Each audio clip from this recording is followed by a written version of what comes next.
So yun guys, welcome back dito sa channel natin. So guys, ito na, napagbigyan na tayo ni Boss Ru, no? Para dun sa nagre-request ng video na to ng tungkol sa mga Dark Lord guys. Ito na yung para sa inyo, itong video na to sa lahat na naglalaro ng Dark Lord. So ang una nating i-tackle sa video na to is yung DLSTR. Anong i-discuss natin sa DLSTR?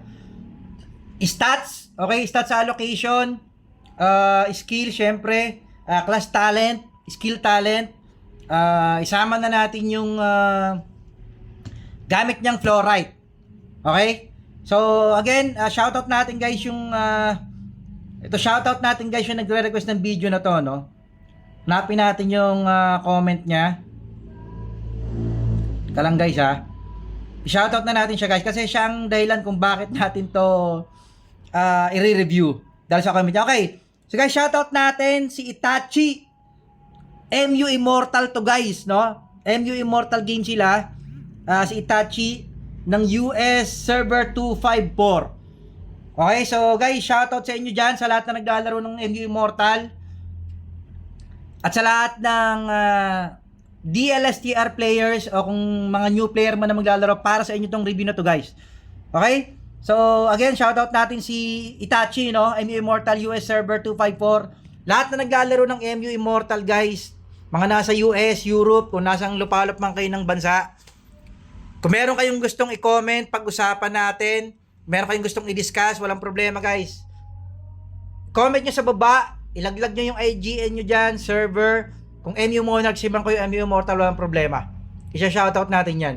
So, shoutout sa lahat ng subscribers natin, hindi subscriber, nanonood, hindi nanonood. Sa nakikakwento lang, goods lang sa lahat ng server, mula server 1 hanggang 723 MU Monarchy, solid na naglalaro pa rin hanggang ngayon. Shoutout sa inyo lahat. Eto na guys, yung Dark Lord STR natin review. Alright, umpisa na natin guys. So, syempre, shoutout natin yung may-ari ng account, yung nagpairaman natin si Boss Ru, no, yung guild leader namin. Salamat na pagbigyan niya tayo, in-schedule niya tong time na to para talaga rito. So, ang gagawin natin guys, DLSTR. Ihiwalay natin yung DLSTR sa DLCha, tsaka dun sa runes. Okay? Kasi meron din nagre-request ng runes, tsaka natin siya i-shoutout pag yun na yung topic natin. Alright, so pasukin natin guys. Kita nyo guys yung itsura pala ng karakter niya, nakakatakot na guys. So, kasi suplado ay lumingon eh. Oh. Tara, pasukin natin yung game. Okay? Ito nga pala si Ru guys, siya yung guild leader namin, no? Napakagaling. Ito yung minsan nagbibigay sa atin ng mga tips guys sa game. Solid mga tips niya ito. Teacher kasi siya eh. Naghahanap din siya ng lover niya. Kung pwede teacher din, no? O kung may principal siguro, no? Boss Ru, ano? Gusto ba principal? So, yun yan. Ito siya guys, no? So, saan ba natin umpisahan yung review natin ng DLSTR? Siyempre, lagi natin umpisahan sa skills. Okay? Ay, hindi. Umpisahan natin sa stats allocation para ma-prove natin na STRDL siya. Okay? So, ito yung stat allocation niya guys. Unahin natin, STR type. Okay? Tingnan nyo. STR niya guys is 2849. So, ibig sabihin talagang nakaprayo yung STR niya. Hindi katulad ng Dragon Knight natin na STR type siya pero mas mataas yung AG nun eh. Ay, hindi naman. Parang tama, mas mataas yung AG ng ano eh. Or almost the same lang ba? Yung Dragon Knight natin, hindi ko na matandaan, no? Isipin mo, Dragon Knight natin yun, ha? Pero mataas ang AG nun. Okay? Kumpara dito na parang ang taas ng STR niya. No? Less AG siya. Ayun, no? So, tingnan natin yung gear, kung bakit. So, ayan, STR niya, guys, is 2849. AG niya is 1606. So, tingnan natin yung gear. Kung kinuha niya lang ba yung stats. Sa gear. So, ito yung gear niya, guys. Naka-full option to, guys. Grabe, kati ng scepter na ito. So, ang STR is 2145. So, ibig sabihin, hinigitan niya yung requirements ng STR. So, talagang naka-full STR siya. Okay? So, hindi siya kagaya nung Grow Lancer at Dragon Knight na STR type pero mas marami yung AG. Diba? Yung Grow Lancer, nakita niyo na mas marami AG. Alam ko yung ano natin, yung Dragon Knight, mas marami rin yata yung STR ng konti. Diba? Pero, mataas din yung AG nun. Okay? So, kinuha niya yung Moron STR siya, yung AG niya rito is 855 lang yung requirement ng scepter, pero yung AG niya is mas mataas. Okay, 1606. So, malamang kinuha niya lang yung attack speed. Okay? Ayan guys, sa attack speed niya is 240. Normally, yung 240 kasi na attack speed, parang yun yung trend, no? Na madalas gustong abutin ng mga player. Basta makuha mo lang kasi yung 240 na attack speed, parang goods ka na eh. Okay? So, yung AG natin actually, wala siya dun sa ganong category. Ibig sabihin, ang bagal ng attack speed natin. Okay? So, guys, kita nyo, stats allocation niya, 2849, STR, 1606 AG. Okay, so ang def rate niya, medyo mababa, 791. Kasi nga, more on attack rate siya. Okay, so 66 naman, yung physical damage niya, 1249 yung attack rate. Okay, so more on physical damage talaga siya. So, kung titingnan nyo guys yung allocation niya, parang ang kontrapelo nito is AGL, no? Kasi malamang sa malamang mag-miss siya ron. Pero yung mga mage naman, 'di ba? At yung mga mga wizard, summoner, malamang ang kontrapelo ng summoner ito eh. Kasi malamang kayang i-burst nito yung summoner eh. Kung kaya mag-burst ng summoner sa ibang class, malamang itong DLSTR kayang i-burst yung summoner. Kasi tingnan nyo guys yung attack rate niya, oh. 'Di ba? So anyway, hindi pa kasi natin nare-review yung summoner. Ang hirap din magbigay ng ano mo 'yon, ng comment ng tapos kasi nga hindi pa natin siya nare-review. Pero para sa akin, kung ganito kataas ang attack rate mo, okay? Parang burst damage yung datingan na STR ka. Okay? So yun guys, yung attack, guys, tingnan niyo yung attack base attack niya, 21k guys, walang buff to ha. Baka kala niyo buff to. Oh, ayun, wala siyang buff. Walang energy buff to ng energy elf. Ganun kataas yung base damage niya, no? Yung Dragon Knight natin, guys, ano lang, 17k lang yun eh. 17k may get. 17.5 yata. Parang ganun lang yung Dragon Knight natin. Yung AG natin, guys, 19k lang. So ibig sabihin talagang mataas yung damage output ng Dark Lord STR. Okay, so hindi pa natin napag-uusapan yung skills niya. Okay, so eto na guys, tara. Pag-usapan natin yung skills. First skill, okay, naka level 4 lang siya, Blast. So parang ito yung first skill pag naglalaro ka ng DL, ano? Ito yung unang nakukuhang skill. So deals 120% damage to the target with a 5% chance to deal extra 30% more damage. So ang baba, no? 120. Sa bagay, yung ibang skill naman ng mga ano, halos ganito lang, no? Yung STRMG nga parang 100 lang eh. Kasi ang baba ng chance, pero goods na rin, no? Kasi parang ito yung skill niya na nakuha sa unang ano eh. Sa unang, alam mo yan, pag naglaro ka ng Dark Lord, ito yung parang unang skill. Anyway, move tayo sa pangalawang skill. Nebula Fire Chain. So guys, ito yung skill na parang nagbabato ng ano, nagbabato ng kadena na may apoy. Tara, ilabas nga natin. Pakita natin guys. Para lang to sa mga new player, para makita nila, no? At least may idea sila. So kung old player ka, huwag mo na pansinin itong gagawin natin. Ayan, guys, para makita nyo lang, oh. So ayan yung Nebula Fire Chain. So anong level siya? Level 5. Okay, so naka level 5 yung Nebula Fire Chain niya. So 140 physical damage, plus 35% attack damage to enemies around the target. Okay, plus 14% yung sa monster. So parang ano siya, guys, parang AoE skill o parang chain attack.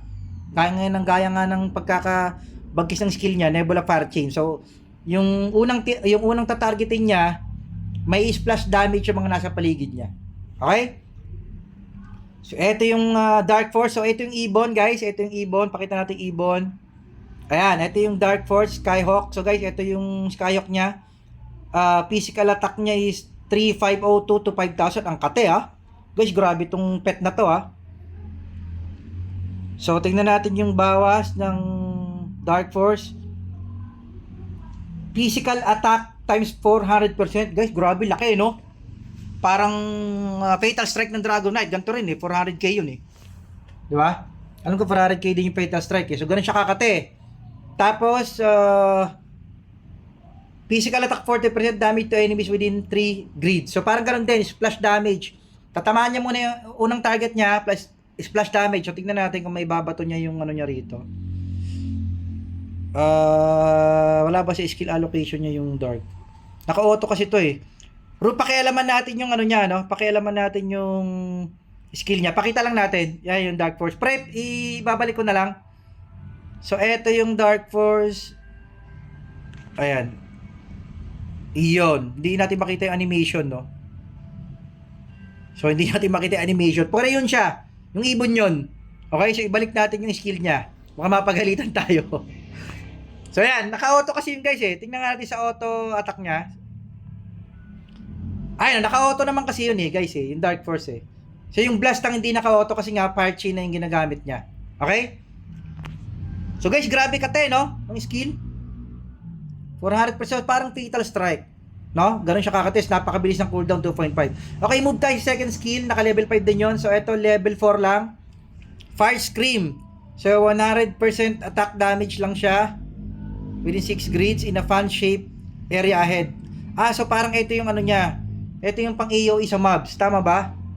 Tingnan, ano nga natin siya. Parang ito yung pang AoE sa mobs. Yun nga, guys, katulad nung ano, ito yung pang AoE sa mobs, okay? So, gaya ng normal na mga class, meron laging pang AoE sa mobs. So, ito yon Fire Scream. So, kaya naka-level 4 lang. Madalas naman level 4 lang goods na eh. Okay? So, ito yung Earth Rift. Ito yung pinaka the best, no? Para sa akin, skill actually ng Dark Lord. Pinaka-controversial skill to. Napaka-useful kasi, guys, no? Grabe itong Earth Rift na to.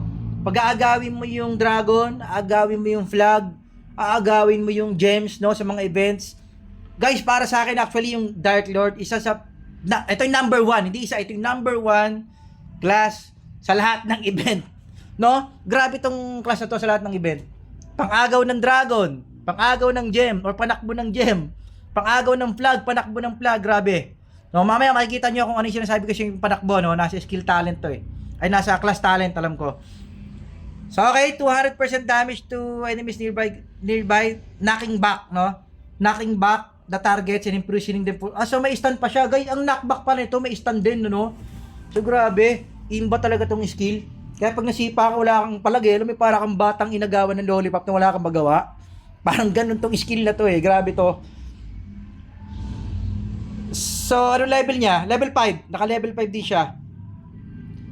So guys, ito yung pinaka-imbang skill, no? Para sa akin, ito yung pinaka-imbang skill ng Dark Lord talaga. Grabe, napaka-useful ng skill na to. Okay, so Advent of Angel, hindi yan. Ito, Holy Aurora, tingin ko ito na yung mga skill sa class talent. So, Black Lord Horse Raid, tsaka Wind Spirit. Okay, so tara guys, move tayo sa class talent. Okay? Class talent, so gaya ng mga typical attack class, merong hit up yan. Okay, max weapon, min weapon, STR up, combo. So, ito yung mga skill niya i-upgrade mo. So, yung typical. No? So, ano yung tatlong skill na madagdag? So, eto na. Holy Aurora. Okay? Consumes 5% of current HP to deal physical attack. 480%. Grabe laki, no? Sipin nyo, 480%. Parang ito yung pinakamalaking damage percentage na na-review natin. Tama ba? Kasi yung MG parang 500 lang eh. AGL, sa bagay, yung focus attack ng AGL nasa 500 plus pala yun.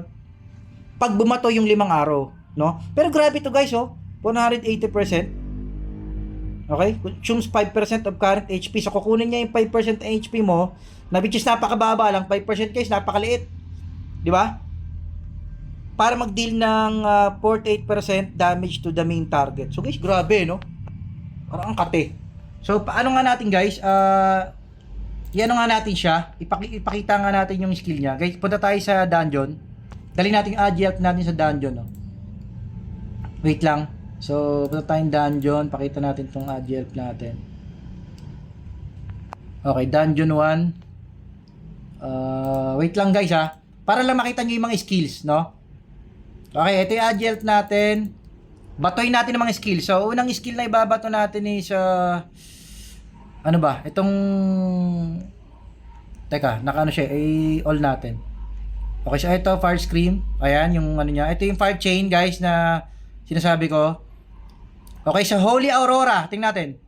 Ayan, guys, ayun yung Holy Aurora. Yung parang chain na mahaba. Tignan nyo ba? Medyo matagal yung cooldown eh. Yung Earth Rift, guys, ito. Saan ba Earth Rift? Tingnan natin yung skill ng Earth Rift. Na baka magkamali tayo. Yung may ganung, dalawa kasi ito eh. Ito. Guys, ito yung Earth Rift, no? May stun siya. So guys, kung mapapansin nyo, parang tinitira siya ng ibon, ano? Ayun, no? Parang yung ibon, attack ng attack. Napapansin nyo ba, guys? So parang kahit hindi siya ina-attack, pag once na in-attack mo siya, yung ibon, continuous na siya sa pag-attack. Uy, grabing kate. Uy, grabe kate. O, tingnan nyo damage dun sa AG health natin, oh. Grabe tayo na burst. Ang sakit. Grabe kate noon. Guys, tingnan nyo ginagawa ng ibon, no? Grabe. Ang sakit ng ang sakit ng ginagawa niya. Guys, continuous niyang ina-attack yung AG health natin. So, ganun kakati yung Dark Force. No? Ganun pala siya, continuous pala siya. Ilayo muna natin yung AG health natin para makapa-recover ng baka mapatay natin kagad eh. So, guys, ganun kasakit, no? Isipin nyo nga naman, guys, grabe naman kasi 400%. So, yun guys, yung Holy Aurora, no? Nakita nyo naman, damage to the target for 80, tapos 48% damage to the target within 6 grid.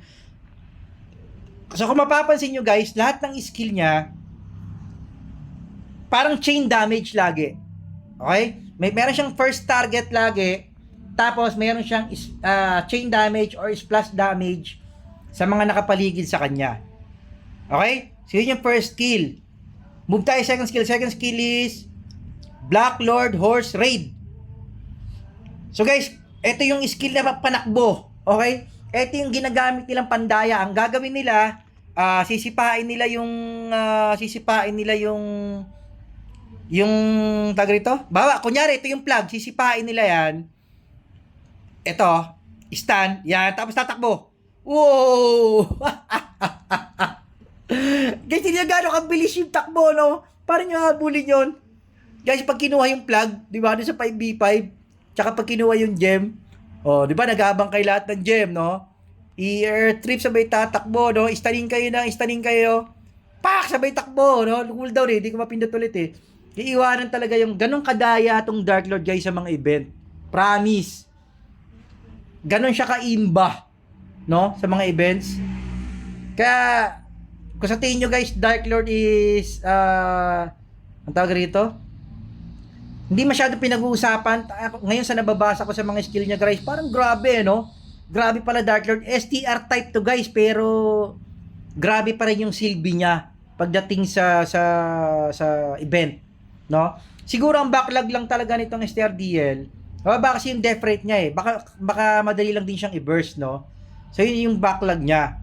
Pero kung ang kalaban mo unahan lang kayo ng burst, pwede rin siguro. Depende na lang sa build, no?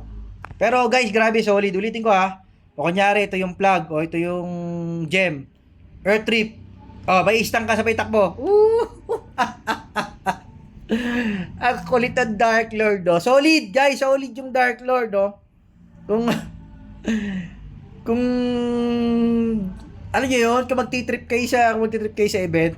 So guys, talaga ako para sa akin,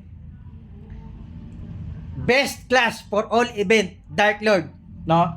So yung mga F2P players dyan guys, bukod sa F2P friendly tong Dark Lord, maniwala kayo sa akin sa hindi, itong si Boss Ru, no? Hindi spender to, siguro nagtatap up paminsan to, 55-55, di ko alam kung paano siya nagtatap up. Pero guys, sure ako sa inyo, masabi ko sa inyo, hindi ito spender. More on grind siya. Okay? Grabe, no? So, grabe yung skill na yun. So, guys, nakita nyo yung ibon, no? Grabe ang kate. Kumbaga, pag kung hahabulin ka ng Dark Lord, bawa range ka, bawa summoner ka, o wizard, hahabulin ka nung ganong kating bawas ng ibon, no? Anyway, tuloy natin yung pinag-uusapan natin. Last skill tayo. Eto, so Wind Spirit. Deals physical attack 530%. Guys, grabe oh. Physical attack 530% damage to the target. Ang lalaki ng percentage na binibigay sa Dark Lord. Bakit ganun? And physical attack 53% within grid. Ganun din, no? So, gaya na sabi ko nga, more on chain damage. Okay, chain damage yung mga skill niya. Pero guys, grabe OP naman ang binibigay na, no? Ang OP naman ang binibigay na percentage. Parang ang pinakamataas na review kong percentage is 500% eh.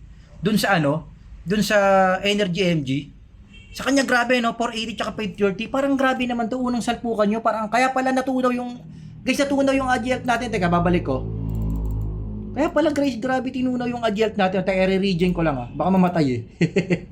I-regen natin guys. Wait lang. Babalik natin.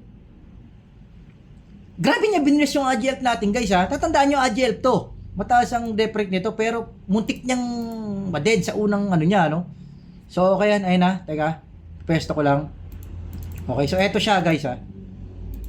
Tingnan nyo ha. Guys, itong adject natin nakabap to. Ang depth nito ngayon is 11,135. Okay? Ang depth rate ng adject natin is, di ko mapapakita sa inyo, pero ang depth rate niya is 1993. Nakabap to guys. Ha? 1993. Tapos, ang attack rate ni Ru, no? Ang attack rate niya is 1249. So, ibig sabihin mataas pa rin yung depth rate natin ng Salo 7 Naris. So, tingnan guys, atakin ko ulit ha. Kasi naka-auto naman to eh. Ito yung third skill niya, 530, tsaka 480, no? Grabe guys yung burst skill, no? Ay guys, hindi pa kasi natin na ano yung skill talent. Sabay na muna natin yung skill talent, no? Para malaman natin kung bakit ganun kakate. Tama ba? Sige, tara. Skill talent muna bago natin tirahin yung, bago natin i-test damage test agile. Okay, so ito yung Holy Aurora T1 natin. Okay, plus 7.5 damage yung level 15. Typical, no? Gaya nung huling review natin sa Grow Lancer, ganyan din. Okay, T2. Move tayo sa T2. For every one grid closer to the enemy player it hits, Holy Aurora deals 5% more damage. 6 grids initially. So, parang ang ibig sabihin, guys, na kapag mas malapit yung kalaban, okay? Eh, mas malaki yung percentage. So, ibig sabihin kung 6 grids initially, so 5%, magiging 30%. So, ibig sabihin parang anti-Dragon Knight, anti-melee, Dragon Knight, Rage Fighter, Kapwa Dark Lord, no? Ganun pala ang ano nito, or Grow Lancer. Parang ganun yung sinasabi ng skill niya. So, mas malapit, okay? So, mas mataas yung chance na tumaas yung, mas mataas yung damage. Mas malapit, mas mataas yung damage. Parang ganon. Okay? So, aangat ng 30% kung one grid ang pagitan nyo. Ayun, no? 6 grids initially. So, parang 5 times 3, 5 times 6 to. So, 30%. Diba? Okay, T3 tayo, guys. T3. Level 5, Holy Aurora sa chance to knock back. Okay, may knockback din. For 2 grids, the closer the distance, the higher the chance up to 100% when the target is 1 grid away. So, guys, sinusuportahan itong skill na to, yung sinasabi ko na anti-melee ang skill na to. Kasi kung mas malapit siya, yung enhancement ng skill niya ay mas mataas. Mas mataas yung damage, mas mataas yung knockback. Ayan o, 100% chance kapag 1 grid lang eh. So, ibig sabihin, malaki na yung marireceive na damage, mananakback ba siya? So, ganun katindi. So, pag sumabay dito yung combo ng Earth Rift, so, ganun mangyari. Parang untog-untog na yung kalaban, no? Grabe, no? Parang OP ng skill ng Dark Lord, guys, no? Ako lang ba na OP yan? O, comment nga kayo, guys. Grabe, no? Parang para sa akin sa review na to, ang OP naman ng skill niya, no? Parang ang tataas ng percentage, tapos, alam mo yung grabe yung binibigay. Anyway, move tayo. Second skill. So, yung Black Horde, ito yung panakbo niya, no? So, ang level 15, so cooldown 4.5% lang. Medyo mababa, no? Pero, goods na rin. Ang daya kasi nito. Sobrang daya kung ito lagi yung mabilis ang cooldown. So, level 5, last 2 more seconds, no? Okay? And increase movement speed. So, ayun, tataas yung duration. So, mas malayo yung matatakbo niya. So guys, yung takbo niya kanina mas malayo pa yung matatakbo niya. Isipin niyo guys, agawin yung flag, no? Kahit nakaabang kayo lahat, pagkuha niya ng flag, i-earth trick na kayo, istang kayo lahat, sabay takbo niya ng mabilis. Plus movement speed 15%. Isipin niyo ba, paano niyo siya habulin? Daya, no? Parang ang daya ng skill ng Dark Lord, no? Parang dadayaan ako. Isipin niyo, i-study kayo, sabay tatakbo. Alam mo, parang kang kilutongan, no? Parang kang kilutongan ng pato ng mabilis, sabay takbo. Parang inagawa ka lang hindi sabay takbo, no? Putik, grabe yung skill ng Dark Lord, ha? So, ganun yung naisip ko, no? Okay. So, level T3. Level 5. Okay, so, damage reduction is increased by 10%. Ito pa, patong pa to, T3, magkakaroon na, bibilis ka na nga tumakbo, okay? Bibilis ka na tumakbo, haba yung duration, meron ka pang damage reduction. So, ibig sabihin talagang pag kinuha mo yung plug, at pinindot mo yung skill na tong panakbo guys, mahihirapan ka pala talagang. Kaya pala guys, grabe yung DL na sa 5v5. Totoo lang, nakaka-bad trip pag yung DL ang kalaban nyo sa 5v5, yung kuhaan ng plug, sobrang nakakaasar. Napakahirap niyang tawag dito, harangin. Yan, yung tamang word. Napakahirap niyang harangin. Kahit ma-stun mo siya, no, kahit ma-stun mo siya ng alam mo yun, ng ice, kung meron siyang damage reduction na ganito, mahihirapan pa rin, no? So yun pala ang wala sa kanya. Guys, no, yun pala yung wala dito sa yun yung isa sa mga nakita kong kahinaan ng skill na to. Wala siyang status effect, no? Wala siyang purify kumbaga. Parang mas maganda rito yung T3 kung pag in-stun nyo siya, ay alam mo yun, yung hindi siya may stun, bibilis takbo niya, damage reduct, movement speed, plus purify. Kaso masyado nang madaya nga naman yun. Which is tama rin, no? Kasi grabe na kung lalagyan pa na rin ng purify, grabe naman, napaka-invincible naman ng Dark Lord kung ganun. So tama lang to na may damage reduct, pero may stun pa rin. Okay? Kasi grabe guys, grabe yung takbo eh. Sipin nyo, takbo nito, pinutin natin ulit yung takbo ha. O guys, baga takbong magnanakaw ha. Tingnan, 1, 2, 3. Bag, sabay takbo. Woo! Diba, guys? So, tama lang para sa akin, tama lang na wala siyang ganun. Tama lang wala siyang purify. Para sa akin, palag. No? Okay lang. Anyway, tuloy natin. Pero, guys, grabe mga skill ng Dark Lord ha. OP ha. So, ito na guys. Ito na tayo sa main skill. Dark Force, okay, T1 niya, damage plus 7.5, so typical. Wala masyadong fancy doon. Ito na. Level 5. Okay, Dark Force triggers Superiority Strike against players with over 95% HP. 1.5 times damage. Grabe ah. So parang yung unang palo niya sa'yo, kasi unang palo malamang puno buhay mo eh. Parang hindi siya double damage pero 1.5, almost parang double damage na yung palo niya. Kaya pala grabe yung bawas niya sa AGL natin kanina. Ito pala yung isang grabe naman to guys. Ay no, super 95% HP. Pag mas mataas yung HP ng kalaban mo, pag puno yung buhay. Okay? Ayun guys, nakalagay over 95% eh. So kapag mas mataas yung buhay ng kalaban mo, grabe yung damage mo, parang magdo-double damage. So guys, ito tip to sa mga makakalaban ng DL. Okay? So ito na, binibigyan ko kayo ng tip. Sa skill na to guys, ibig sabihin, pag Dark Lord pala ang kalaban mo, huwag ka magpuno ng buhay. Di ba? Magpabawas ka na konti. Ang kontrapelo nito is yung Grow Lancer. Bakit? Kasi di ba yung Grow Lancer, mas mababa yung buhay niya, mas matlakas yung buff niya, yung magiging attack. Ito naman Dark Lord, mas puno yung buhay ng kalaban, mas malaki yung damage. So, kontrapelo siya ng Grow Lancer. Pera na lang kung yung Grow Lancer alam ang gagawin. Kung makikipaglaban siya ng hindi puno yung buhay. Di ba? So, kasi yung ibang Grow Lancer, guys, hindi alam mo yun, yung autopots niya, hindi nila nilalagay dun sa Hindi nila nilalagay dun sa 95% o sa 80%. No, binababaan nila. Kasi nga, less buhay sila, mas mataas yung attack. Para yung unang clash, makapag-buff kagad sila. Ganun. Okay? So, parang ito yung kontrapelo niya. Pero, guys, kung Dragon Knight, parang ito yung kontrapelo ng Dragon Knight naman. Diba? Kasi yung Dragon Knight niya, nag-aano pa yun eh. Nagpa-45 pa eh. Pinapataas yung HP. So, guys, grabe, no? Pag puno yung buhay, 95% up, para siya magkakaroon daw. Kaya pala yung AGL natin, putik mo tunaw kanina, isang combo niya, no? Anyway, testing natin, basahin na lang natin yung T3.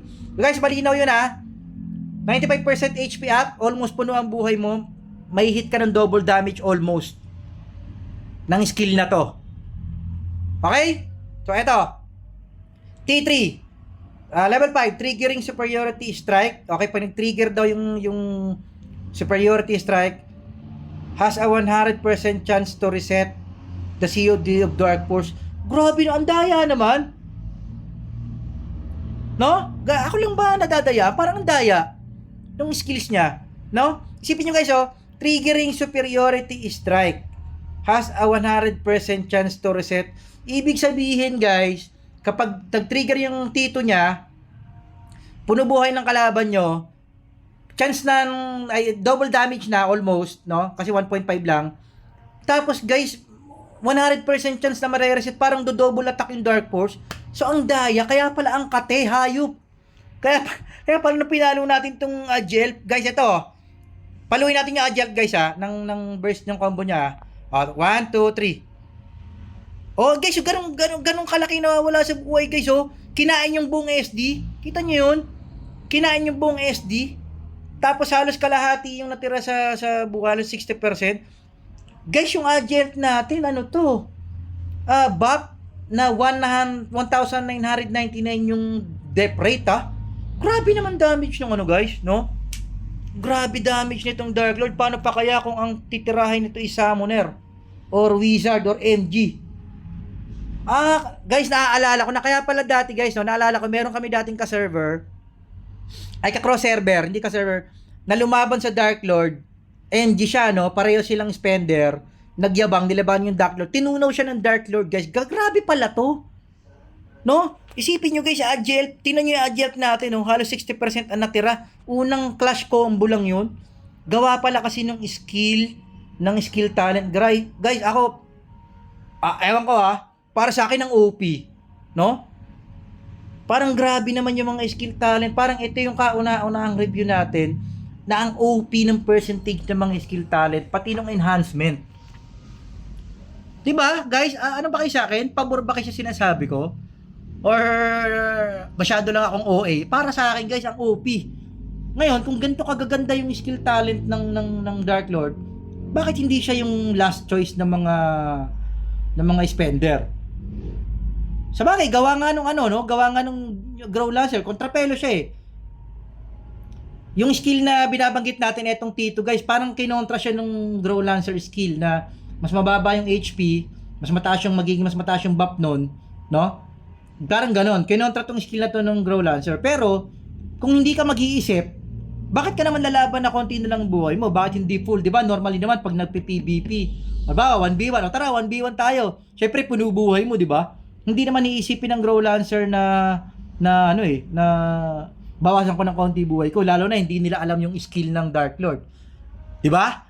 So ngayon, ang swerte ng mga makakanood nito, tip to sa inyo ngayon, guys, na kapag Dark Lord ang kalaban nyo, huwag nyo pupunuin yung HP nyo ng 95%. Kasi ganun na mangyayari sa inyo. Ganun kasakit. O ngayon, subukan natin, guys, tulad yan, kakalahati yung buhay ng Agiat natin, subukan natin siyang i-attack. Tingnan natin kung mamamatay siya. Kasi malamang hindi magti-trigger yung Tito. Okay, guys, 1, 2, 3. Oh, guys, tama nga yung hinala ko. Ganun nga yung downfall ng ayun guys, yung nakita nyo? 60% yung buhay niya, naging 40% lang. Yun ang downfall ng Dark Lord. Okay? Sa unang ratrata nyo, burst damage siya, na almost mga lahati yung buhay mo, pero pag na-survive mo yon, pwede mo siyang mabawian. Okay.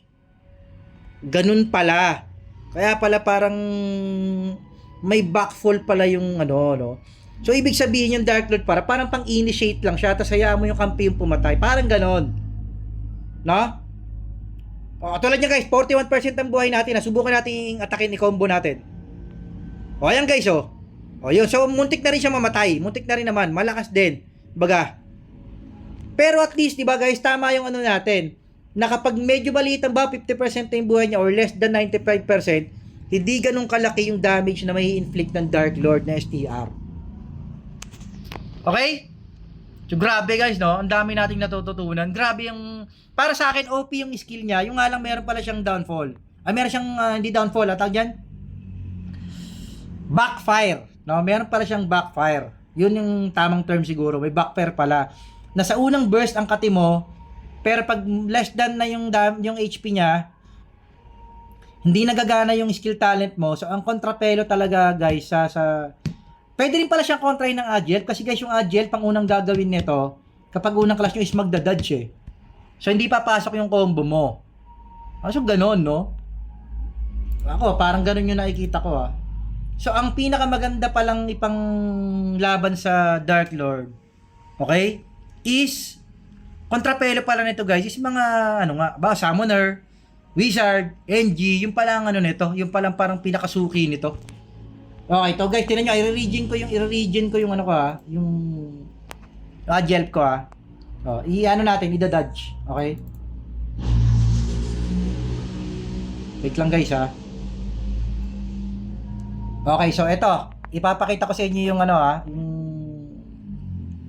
okay? So i-burst natin siya, i-dodge ko sa agile, 1, 2, 3. Ayun guys, nag-miss siya halos di siya bumawas yun ang ano niya, yun yung downfall niya. Okay? So yun yung kainaman talaga ng agile. So hindi niya na combo yung mga burst skill niya na pang burst sana ng kalaban, hindi niya nagawa sa agile. Okay. So OP nga siya sa damage, pero kontra siya, no? Na kontra siya ng agile tsaka ng Dark Lord siguro ay ng Agro Lancer. Okay? So, tingnan nga natin guys kung sa BK naman natin siya kung sa BK natin siya i-testing. Wait lang guys sa BK natin. Bago natin antayin ko lang yung BK guys. Silipin mo natin guys yung flow rate niya. So, okay na sa inyo guys yung skill talent, no? Nabasa na natin lahat. Silipin na natin yung last natin, silipin natin yung flow rate niya. Okay, so ano nga bang nakuha niya? Okay, so fire guys. So, ang ano niya is fire. Okay, so naka-max fire siya. Gaya nga ng sabi ko guys, maangas din yung fire, no? 7,086, 30% chance. Okay, kapag fire ang inlay mo, ang flow rate. So, ang naisip niya is fire.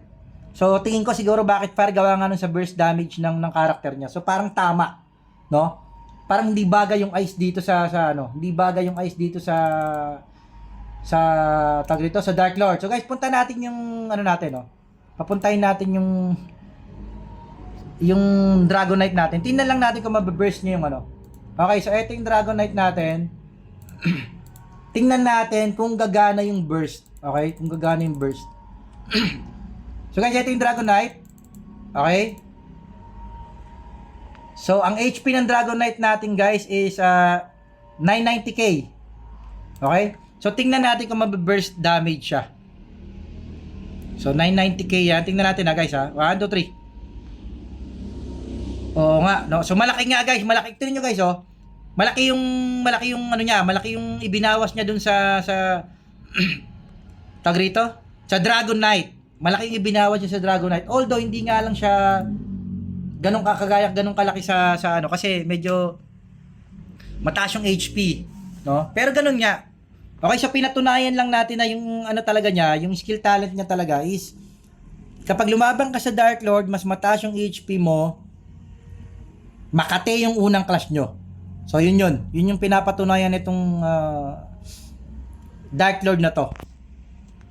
Okay? So yun guys, no? Yun lang yung para sa STR DL natin guys. Yung second video natin sa DL cha, ibahin natin yung video para doon. Okay? So ano diniscuss natin guys? Skills. Sana malino sa inyo yung mga skills niya. Grabe, super OP na mga skills. Kung damage ang pag-uusapan, OP. Stats allocation guys, STR niya mas mataas sa G. Class talent guys, grabe OP na mga skill, lalo itong panakbo, no? Grabe to. Skill talent, mas lalong OP. Grabe, ako lang, hindi ko alam kung OA na ako, pero para sa akin, grabe yung mga binigay na enhancement sa kanya. Okay? So, inlay niya, fire, naka full fire siya. Okay? So, ang para sa akin, ang lang niya is mababa yung depth rate, no? 791. Kasi yung Dragonite natin, alam ko ang depth rate nito is kulang-kulang 1,000 971. Okay, yung depth rate ng natin. Ng Dark Dragonite. Okay, so yun lang guys, no? Para sa DLSTR natin, hatiin natin yung videos natin for DLSTR, for Cha, at saka dun sa runes guys. Abangan nyo yung video natin para sa runes guys. Isa to sa malulupit na runes na nakabuo sa amin, no? Siya yung parang nauna sa mga runes sa amin. Agile to guys, S527, Zagab L. Again, shoutout natin lahat ng mga nanonood sa atin, hindi nanonood. Subscribers, hindi pa subscribers, walang problema yan guys. MU Immortal players dyan sa US, sa Europe, o nasang part man kayo ng bansa ay ng mundo. Lahat ng naglalaro ng MU Monarch si server 1 to 723 sa mga new player, old player, i-drop nyo yung IGN nyo, server nyo guys, i-shoutout natin guys sa mga videos natin. So yun lang, Zay Gabelas 527 Agile, yun yung topic natin for DLSTR. Out tayo guys, out, out, out!